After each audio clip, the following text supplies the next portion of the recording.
Assalamualaikum warahmatullahi wabarakatuh. Selamat pagi, gimana kabarnya teman-temanku semua?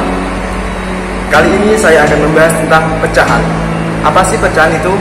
Apakah piring yang jatuh pecah, gelas yang pecah, atau bahkan hati Anda yang sedang pecah melihat dia pergi dengan yang lain? Untuk lebih jelasnya tentang pecahan, simak video berikut ini. Sebelum kita menuju ke pembahasan, perkenalkan dulu kelompok kami. 1. Erna Eriana. 2. Muhammad Siril Wafa. 3. Syafiatul Riza. Kami dari kelas PGMIA semester 3 Sekolah Tinggi Agama Islam Pati.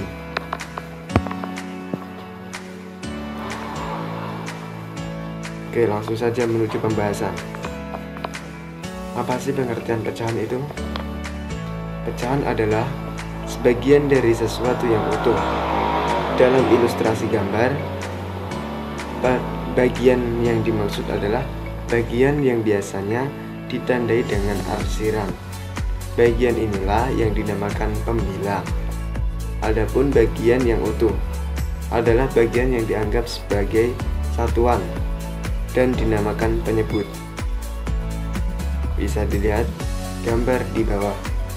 Itu merupakan contoh pecahan. Bisa dipahami? Oke, kita langsung lanjut saja.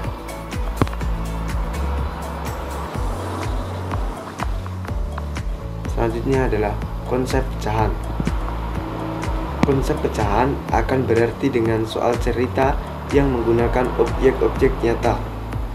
Misalnya buah semangka, pepaya, dan lain-lain. Atau dapat berupa kue, cek, apem, dan sebagainya.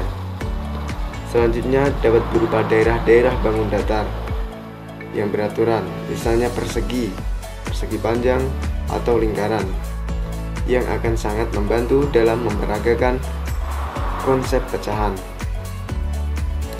Contoh objek nyata adalah seperti gambar di bawah. Gambar pertama adalah gambar kue yang dibagi menjadi 3 bagian. Ada gambar pepaya dan juga gambar semangka yang dibagi menjadi 6 bagian. Langsung lanjut saja. Macam-macam pecahan. 1. Pecahan biasa. Pecahan biasa adalah pecahan yang terdiri dari pembilang dan penyebut, di mana angka pembilang nilainya lebih kecil daripada angka penyebutnya. Contohnya 1/4, 2/5. 2. Pecahan tidak biasa. Pecahan tidak biasa adalah pecahan yang nilai penyebutnya sama dengan atau lebih kecil dari pembilangnya. Contoh 1/7, 2/12, 3/18. 3. Pecahan campuran. Pecahan campuran adalah kombinasi dari bagian bilangan bulat dan bagian pecahan murni. Contoh 3 1/2, 4 1/2, 5 3/4. Dapat dipahami teman-teman?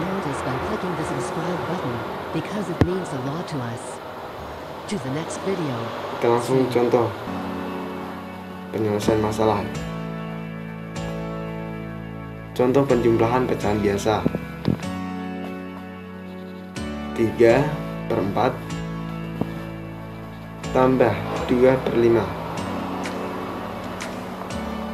Langkah pertama adalah kita harus menyamakan penyebut. Dapat dilakukan dengan menghitung KPK penyebut dari pecahan yang dihitung. Berdasarkan contoh di hitungan KPK dari 4 dan 5 adalah 20. Bisa dipahami?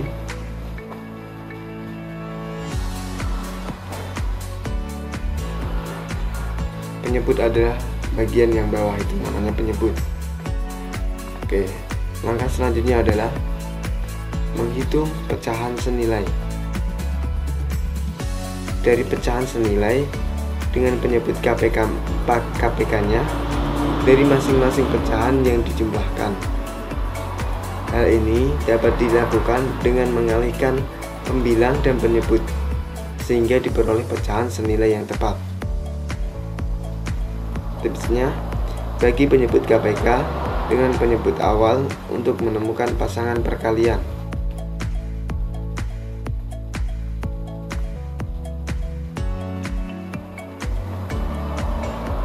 Ya, pahami dulu gambar di bawah.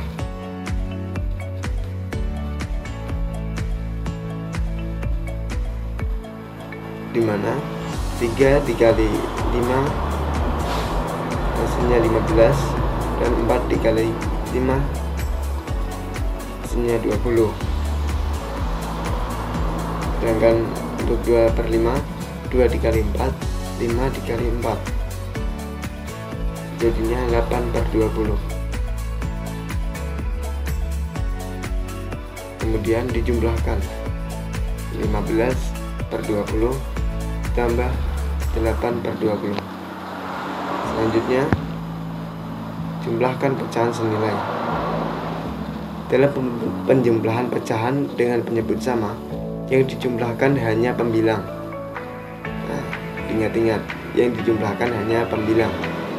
Sampai di sini penjumlahan pecahan sudah selesai. 15/20 ditambah 8/20. Yang ditambahkan hanyalah pembilang, yaitu bagian atas. 23, hasilnya 23/20. Setelah itu kita menyederhanakan pecahan jika hasil pecahan tidak biasa, seperti contoh tersebut.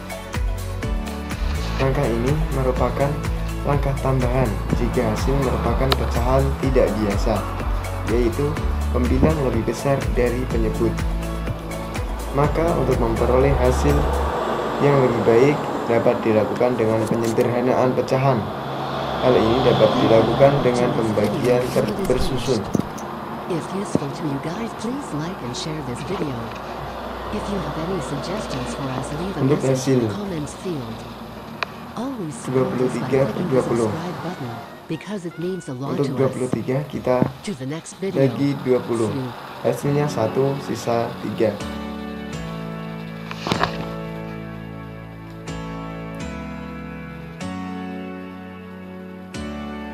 Jadi hasil akhir 1/3. Maaf, maksudnya 1/3/20.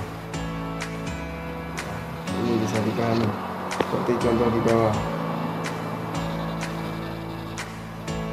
Oke, kita langsung saja pembahasan yang lain, yaitu contoh menyederhanakan pecahan tidak murni menjadi pecahan campuran yang berdiri atas bilangan bulat, bilangan, dan penyebut. Contohnya seperti di bawah ini. Kerjakan sama seperti 19 bagi 5. Jika sisa memiliki sisa, maka angka sisa dijadikan pembilang dan angka pembagi dijadikan penyebut. Contohnya seperti tadi maksudnya. Untuk 19 dibagi 5, 3 masih sisa 4.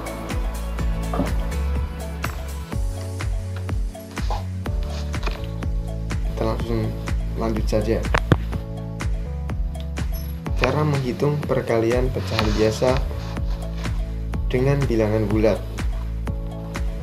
Saat menghitung perkalian pecahan dengan bilangan bulat, yang dikalikan hanya pembilang dan bilangan bulat. Contohnya seperti di bawah.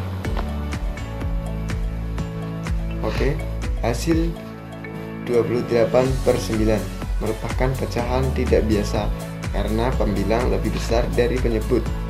Sebaiknya diubah ke bentuk pecahan campuran, yaitu 31/9. maaf, maksudnya 3 1/9.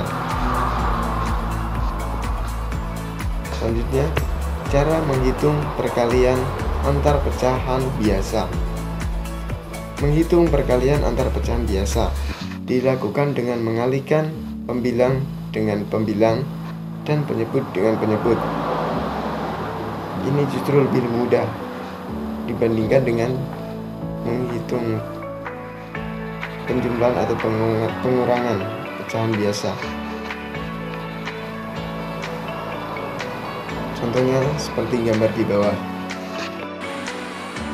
Selanjutnya, cara menghitung perkalian pecahan biasa dengan pecahan campuran. Untuk menghitung hasil kali pecahan biasa dengan pecahan campuran dapat dilakukan dengan metode distributif, yaitu X atau Z kali Q, A atau B sama dengan X atau Z kali Q plus A atau B sama dengan X atau Z kali Q plus X atau Z kali A atau B sama dengan D.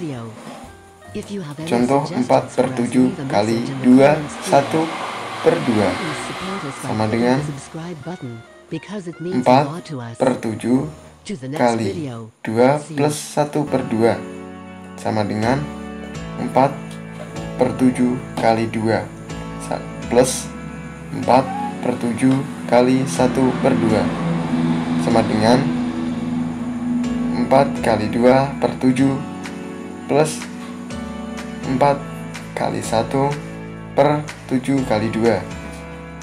Kemudian dilanjutkan dengan menjumlahkan masing-masing distribusi, yaitu sama dengan 8/7 plus 4/14 sama dengan 16/14 plus 4/14 sama dengan 20/14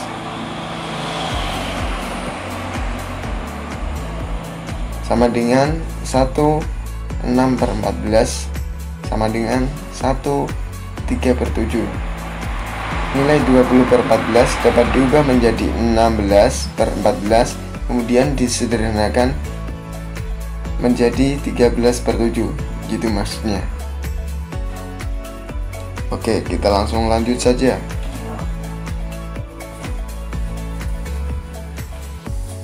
Cara menghitung perkalian antar pecahan campuran. Untuk menghitung hasil kali antara pecahan campuran juga dapat dilakukan dengan metode distributif. Hanya saja bentuk distributif lebih panjang dari sebelumnya. PA atau B kali Q, C atau D sama dengan P plus A atau B kali Q plus C atau D sama dengan P kali Q plus P kali C atau D plus A atau B kali Q plus A atau B kali C atau D sama dengan D.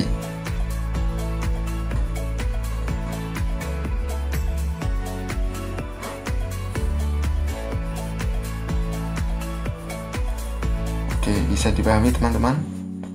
Contoh soal di bawah. 3 1/2 kali 4 3/7.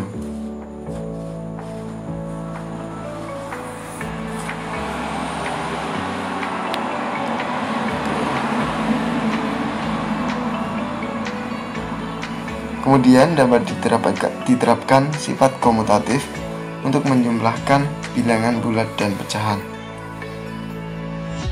Ya, dapat dipahami. Oke. Setelah kalian pahami, lanjut saja. Oh, sudah cukup ya pembahasan kali ini. Terima kasih sudah mau mendengarkan presentasi atau penjelasan dari kami. Kurang lebihnya kami mohon maaf. Terima kasih. Wassalamualaikum warahmatullahi wabarakatuh.